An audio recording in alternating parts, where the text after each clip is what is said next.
A ver, existe un fenómeno neurológico de lo más común. Seguro que quienes nos escuchan lo han experimentado alguna vez. El cerebro humano tiene esta capacidad de entrar en una especie de letargo funcional, o sea, durante los trayectos rutinarios. Ajá. El famoso piloto automático, ¿no? Exacto. La mente se desconecta por completo, mientras el cuerpo sigue, digamos, operando la maquinaria. El coche gira en la intersección correcta, se detienen los semáforos, esquiva a los peatones. Sí, sí. Y llegas a casa y dices, madre mía, no me acuerdo de absolutamente nada del trayecto. Eso es. Y a ver, al volante esto no pasa de ser una curiosidad sobre la eficiencia del cerebro para ahorrar energía, claro. Sin embargo, cuando esta misma inercia, este vivir en perpetuo piloto automático, se traslada a, bueno, a las relaciones, a las vocaciones o a instituciones enteras, El resultado es el colapso, claro. totalmente. El colapso absoluto. La adaptación a la rutina anestesia el propósito. Y fíjate, el problema radica en que ese proceso de anestesia es indetectable mientras está ocurriendo. Las estructuras humanas desde una pequeña empresa hasta una civilización entera tienden orgánicamente hacia la conservación de la energía, ¿sabes? Claro, la ley del mínimo esfuerzo. O sea, la gente se acostumbra a la estructura de sus días, a las normativas de sus grupos, a lo que espera el entorno. Y la inercia reemplaza la motivación original, de manera que la pregunta clave de, oye, ¿por qué hacemos esto?, sencillamente deja de formularse. Se olvida por completo el porqué. Eso es. Las normativas externas se siguen a rajatabla, se cumple con todo, pero el fuego interno que justificaba esas normas, pues, se extingue por completo. Pues precisamente esa desconexión entre la norma externa y el fuego interno es el núcleo de esta exploración profunda que tenemos hoy. Porque además, mañana, 17 de abril, es una fecha señalada que nos da la excusa perfecta para, bueno, sumergirnos en un documento histórico fascinante. Un texto interesantísimo, la verdad. Sí, sí. Se titula San Roberto de Molesmes, la búsqueda radical de la autenticidad. Y, a ver, la misión en nuestra sesión de hoy es descubrir cómo la biografía de un monje del siglo XI, que parece muy lejano, encierra una clave espectacular para combatir esta epidemia moderna de vivir en piloto automático. Es que el valor de este documento, o sea, reside en su densidad filosófica y sociológica, ¿eh? Va muchísimo más allá de la típica historia medieval o de la geografía tradicional. No es el típico relato de un santo, claro. Para nada. Lo que tenemos sobre la mesa es un tratado, en toda regla, sobre la decadencia inevitable de las comunidades cuando pierden su norte. Al analizar el texto, resulta asombroso, de verdad, comprobar cómo las dinámicas de un monasterio europeo de hace 1000 años, Son clavadas a las de hoy en día. clavadas, son idénticas a los problemas estructurales de las corporaciones y sociedades modernas. O sea, la naturaleza del estancamiento humano no ha cambiado en absoluto. Bueno, para comprender la magnitud de la solución que propone el texto, primero hay que entender el problema. Quienes nos escuchan y conocen un poco la Edad Media saben que el monacato benedictino en la Francia del siglo XI era, pues, la gran institución, ¿no? El gigante de la época, sí. Pero, y esto es lo curioso, el documento deja muy claro que el catalizador de la crisis de San Roberto no fue la persecución, ni una herejía, ni que pasaran hambre. No, no. El detonante de su frustración fue el confort absoluto. Claro, es que el contexto socioeconómico es vital para entender este punto. O sea, sin eso no se entiende nada. En aquella época, la Orden de Cluny, que representaba la cima del modelo benedictino, no era un grupo de religiosos rezando en una cabañita en el bosque. ¿Qué va, qué va? Eran auténticos señores feudales. O sea, las abadías controlaban vastas extensiones de tierra, poseían siervos, cobraban diezmos y tenían una influencia política brutal sobre la nobleza europea. Vamos, que manejaban el cotarro. Totalmente. El texto señala explícitamente que Roberto gozaba de una, cito textualmente, vida religiosa acomodada.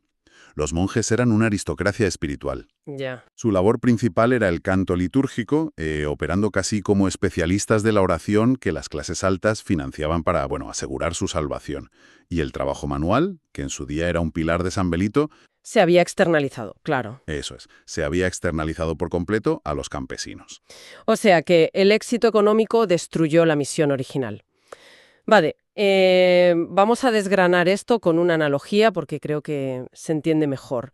Imaginemos a un pequeño grupo de ingenieros, ¿vale?, que fundan una startup en un garaje. Me gusta por dónde vas. A ver. Trabajan con un propósito revolucionario, tienen recursos limitadísimos y cada decisión que toman está conectada con esa visión de cambiar el mundo, ¿no? Ajá, el espíritu inicial, sí. Exacto. Pero avanzamos 15 años, la empresa sale a bolsa y de repente es un gigante corporativo. Y ahora tienes departamentos de recursos humanos gigantescos, vicepresidentes de cultura que realmente no hacen nada, unas salas de descanso con máquinas de café carísimas. Y un montón de reuniones para preparar otras reuniones, ¿no? Tal cual, reuniones interminables para justificar que existen. El confort y la burocracia han matado la innovación. Pues fíjate, ¿eh? Lo fascinante aquí es que esa analogía ilustra perfectamente lo que el documento define como el divorcio entre el cumplimiento externo y la exigencia interna de la vida espiritual. O sea, las apariencias. Exacto. En la Valía de Roberto, igual que en esa corporación que mencionas, la maquinaria funcionaba de maravilla. Los monjes cantaban con precisión, la liturgia era majestuosa, los ropajes eran espectaculares. Desde fuera, el sistema parecía la perfección absoluta. Pero por dentro. Por dentro estaba vacío. El texto argumenta que este nivel de confort institucional funciona como un sedante. O sea, cumplir una lista de tareas rituales es muy fácil cuando no requiere ningún riesgo ni sacrificio personal. Claro, te dejas llevar y punto. Eso es. Y la verdadera vida interior, esa búsqueda radical de la autenticidad que da título al documento, no es un estado pasivo. Requiere una tensión constante, una energía que, francamente, la comodidad destruye por completo. Es que esa ilusión de productividad es letal. Roberto se da cuenta de que su comunidad está en piloto automático. Sus compañeros han cambiado el propósito vital por pura coreografía burocrática. Coreografía burocrática, me apunta esa frase, es buenísima. Pero claro, diagnosticar el problema es muy fácil. O sea, cualquiera puede quejarse de su entorno en la máquina de café. La fricción real surge cuando Roberto decide pasar a la acción. Según el texto, su primera medida para buscar esa mayor fidelidad fue fundar el monasterio de Molesmes. Y luego, bueno, ser clave en la orden cisterciense. La famosa reforma cisterciense, exacto. Eso es, una reforma basada en 3 pilares absolutos, que eran pobreza, sencillez y una vida comunitaria auténtica. Y esos pilares, o sea, no fueron elegidos al azar, eran mecanismos estructurales diseñados para desactivar ese sistema socioeconómico del que quería escapar. Para cortar por lo sano. Cortar por lo sano, sí. La exigencia de pobreza no era, ¡ay, qué bonito ser pobre! No, significaba rechazar legalmente los ingresos feudales. Los cistercienses dijeron no a los diezmos, no querían siervos, no querían molinos. Todas las cruces de oro, las vidrieras de colores. Ya, quitar todo el gasto superfluo. Eso es. Porque al eliminar el lujo, eliminaban la necesidad de hacerle la pelota a los nobles para conseguir financiación. O sea, rediseñaron el sistema operativo completo para que la comodidad no pudiera volver a entrar. Vale, pero a ver, aquí es donde la cosa se pone realmente interesante, porque hay un choque frontal que yo no termino de encajar, ¿eh? Si Roberto ve que su monasterio está corrupto por la riqueza, su reacción instintiva es marcharse. Sí, coge la puerta y se va. Exacto, se va a Molesmes. Y cuando Molesmes empieza a hacerse rico y repite el ciclo, también se marcha y se va a Citó. Entonces, la pregunta es, ¿acaso esto no es una especie de cobardía disfrazada de pureza? Es una objeción muy común, la verdad. Claro, es que abandonar un sistema fallido para fundar tu pequeña utopía en el bosque, bueno, suena a rendición. Lo heroico habría sido quedarse, ¿no? Luchar contra la junta directiva de la abadía y reformarlo desde dentro. Irse todo el rato roza la incapacidad de lidiar con la realidad. Ya, a ver, si conectamos esto con el panorama general, esa lectura, que es súper lógica, ignora cómo funcionan realmente los sistemas complejos. El documento introduce aquí un concepto clave, el ad fontes, que significa volver a las fuentes. Volver a los orígenes. Exacto. Intentar reformar la abadía desde dentro habría sido como intentar reescribir el código base de un software mientras millones de usuarios, incluida toda la nobleza de Europa, exigen que todo siga igual. Imposible, vaya. Misión imposible. La estructura misma tiene un sistema inmunológico que bloquea activamente cualquier cambio que amenace su confort. Así que Roberto no huye por cobardía, huye porque el sistema está tan viciado que no tiene arreglo desde dentro.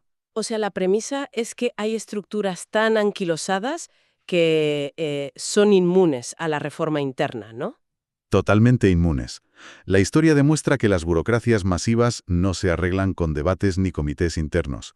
O sea, la única manera de provocar un cambio real es crear un modelo externo, radicalmente puro. Un modelo a escala. La burocracia no tiene defensa. Claro, no puedes debatir contra la realidad. Exacto. El modelo puro avergüenza constructivamente al sistema principal. Pues esto nos lleva a la tercera dimensión del texto, que el documento llama la dimensión apologética. Y la verdad es que esto cambia por completo cómo entendemos los grandes cambios históricos. Sin duda. Entonces, ¿qué significa todo esto? Pues la premisa es que las grandes reformas nunca nacen en los despachos, ni de un cambio de normativa. Nacen de personas individuales que deciden vivir su mensaje con coherencia absoluta. Con la verdad por delante. Sí. Y el autor define a Roberto como un iniciador silencioso. Y claro, esto choca muchísimo hoy en día. Vivimos en una época en la que si quieres cambiar algo, parece que tienes que gritar en redes sociales, ¿no? Hacer el máximo ruido posible. Exacto. Campañas masivas, indignación en Internet, exigir que todos cambien ya. Sin embargo, esta revolución medieval que transformó Europa nació del silencio y de la búsqueda personal. ¿Por qué resulta más efectivo ese silencio que el activismo ruidoso que vemos hoy? Pues fíjate, esto plantea una pregunta importantísima. La ineficacia del ruido reside en que genera resistencia inmediata. O sea, el activismo puramente verbal activa las defensas de la institución. Claro, te pones a la defensiva. Eso es. Los jefes del sistema pueden debatir el ruido, pueden emitir comunicados o usar sus recursos para hacer más ruido todavía. Es un desgaste estéril, pero el iniciador silencioso opera con otra lógica. Se niega a entrar en el debate teórico y directamente materializa la alternativa. Pasa de la teoría a la evidencia empírica. Y una evidencia no se puede debatir en una reunión de directivos, al vivir la pobreza y la sencillez de forma radical, sin mandar panfletos exigiendo a los demás que lo hicieran. Roberto demostró que otra vida era posible y atractiva. Con el ejemplo, vaya. Claro, la gente no se convence por la crítica pura, se siente atraída por la vitalidad real, y ese silencio descoloca al sistema, le quita el enemigo al que atacar, mientras que su coherencia atrae a las nuevas generaciones, dejando las viejas estructuras vacías. Es demolición por fuerza gravitatoria. Madre mía, es que todo este andamiaje histórico nos deja frente a la parte más contundente de nuestra exploración, que es el espejo moderno. La aplicación actual, ¿sí? Claro, porque el documento no es arqueología académica, está diseñado para cuestionar nuestro presente, alerta del altísimo riesgo que corremos hoy de vivir cualquier creencia o vocación de forma superficial, y plantea una pregunta incómoda. Muy incómoda, sí. ¿Vivimos por costumbre o por convicción profunda? Y a ver, la respuesta a esto determina nuestra calidad de vida, mucho más allá de la religión. Es que la psicología de esa pregunta es universal, o sea, la burocracia no es solo de grandes organizaciones. El cerebro humano crea pequeñas burocracias internas para gestionar el día a día sin gastar energía, ¿sabes? Total. Y el peligro es dejar que esa burocracia interna tome el control. Esto se ve en 1000 facetas. Piensa en las relaciones de pareja a largo plazo, por ejemplo. Al principio hay descubrimiento, intencionalidad, esfuerzo. Mucha ilusión. Sí. Pero pasan los años y muchas personas acaban compartiendo casa como si fueran gestores logísticos, pagando facturas, coordinando agendas y cenando en silencio. Están cumpliendo externamente con el formato de la relación, por costumbre, pero la vitalidad original ha desaparecido. El hábito se come al propósito. Es un ejemplo durísimo, pero es 100% real. Y ocurre igual con los ideales, ¿eh? Claro, fíjate en alguien que se define como ecologista porque, separa el cartón los martes. Cumple la cuota mínima visible para mantener su identidad social, pero no cuestiona su consumismo diario. Cumplir la expectativa externa te protege de las críticas, pero te deja un vacío existencial inmenso. Y la palabra vacío ahí es clave. O sea, el texto no ve la rutina solo como algo aburrido. La tesis es que la rutina que sustituye al propósito es activamente corrosiva para la mente. Destruye la integridad de la persona. Te come por dentro. Literalmente. Por eso, en la sección final, el documento lanza una instrucción en latín, un imperativo absoluto. Memore esto, recuerda esto. No es un consejo amable, es un mecanismo de supervivencia pura y dura. Auditarse a uno mismo constantemente, ¿no? Exacto. Tienes que hacerte preguntas muy severas. ¿Qué me mueve realmente a hacer lo que hago cada día? ¿Sigo creyendo en el valor de esto? ¿O el único motor que me queda es el miedo a salir de mi zona de confort? Buf, es que hacer esa auditoría es brutal, porque te quita todas las excusas emocionales. Te obliga a mirarte sin el filtro de la aprobación de los demás. Porque si la sociedad te aplaude por seguir las normas, es facilísimo confundir ese aplauso con tener éxito en la vida. Y por eso el principio de ad fontes, lo de volver a las fuentes, trasciende lo monástico. No es nostalgia, ¿eh? No es querer vivir en el medievo. Es un ejercicio de poda. Significa quitar todas las capas, todas las excusas burocráticas que han fosilizado tu proyecto hasta tocar el núcleo puro original. Es destilar la esencia pura. Como la arquitectura sin adornos que hacían los cistercienses. Tal cual. Quitar el ruido para ver lo importante. Pues sintetizando un poco todo lo que hemos recorrido hoy, el viaje es fascinante. Empezamos hablando del peligro del piloto automático en nuestra mente. Y a través de San Roberto, un monje del siglo XI, que supo ver el veneno del confort, hemos desgranado cómo funciona el estancamiento y cómo se logra una reforma real. Ha quedado clarísimo que la burocracia y la rutina son depredadores de la autenticidad, ¿sí? Totalmente. Y que a veces salvar mi ideal requiere el valor de hacer un ad fontes radical, de abandonar la maquinaria pesada, volver a la pureza y reconstruir desde cero.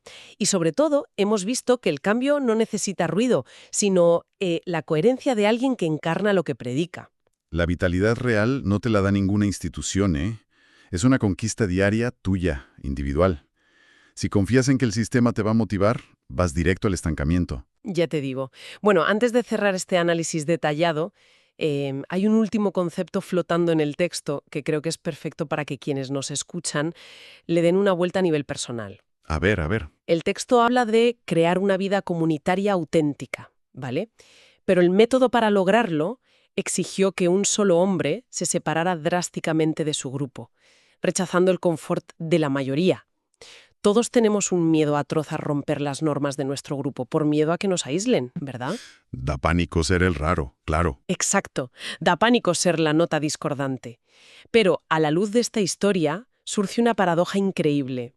Es posible que, para construir conexiones humanas reales, profundas y sin hipocresía, la única vía válida sea precisamente atreviéndose a ser el que rompe la inercia del grupo, asumiendo el riesgo de ese rechazo inicial. Menudo panorama para reflexionar. Pues ahí dejamos la respuesta para quienes están al otro lado como un eco de la frase final de este documento que ha guiado nuestra sesión. San Roberto de Molesmes, enséñanos a buscar una fe auténtica.